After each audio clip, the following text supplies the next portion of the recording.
বুলবুলচন্ডী মার্কেটটা ঘুরিয়ে দেখায়। আমাদের বুলবুলচন্ডী মার্কেটটা অনেকটাই ছোট। ওই দিন তো হাটের ভিডিও দেখিয়েছিলাম, যে ছোট্ট একটা হাট বসে সেখানকার ভিডিও। এইটা হচ্ছে আমার খুব পরিচিত একটা কাকুর কসমেটিক্স এর দোকান। মানে এখান থেকে স্টার্ট করলাম আর কি মার্কেটটা ঘুরিয়ে দেখানোর।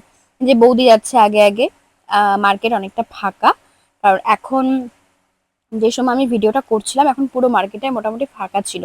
আমাদের বুলবুলচন্ডী মার্কেটটা ছোট্ট মার্কেট কিন্তু গোছানো। মোটামুটি সবটা ভিডিও করা হয়নি, তবে যেটুকুনি ভিডিও আছে তাতে করে একজন মানুষ পুরো শপিংটা করে বেরিয়ে যেতে পারবে। এইটা হচ্ছে আমাদের স্ট্যান্ডটা। এখানটা আমাদের রাস্তাটা অনেক ভেঙে এখন অনেক চওড়া হচ্ছে, আরো দোকান টোকান ছিল। এইটা হচ্ছে আমাদের একটা কাকুর বিখ্যাত মিষ্টির দোকান, এখানে প্রচুর ধরনের ভ্যারাইটি মিষ্টি পাওয়া যায়।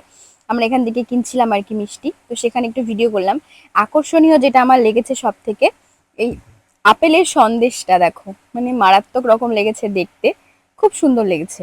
তো যাই হোক আমি ভিডিওটা করলাম, ভিডিওটা করে ফেরার পথে আরেকটু ভিডিও নিলাম যে বাকি মার্কেটটা। তো এই হচ্ছে আমাদের বুলবুলচন্ডী মার্কেট। মোটামুটি আশপাশ দিয়ে আরো অনেকগুলো দোকান আছে, বাট সব জায়গায় যে ভিডিওটা করা হয়নি, যেটুকুনি আমি কাজের জন্য যাচ্ছিলাম সেখানে ভিডিওটা করা হয়েছে। তো ছোট্ট মার্কেট হিসাবে আমাদের বুলবুলচন্ডী মার্কেটটা অনেকটা সাজানো।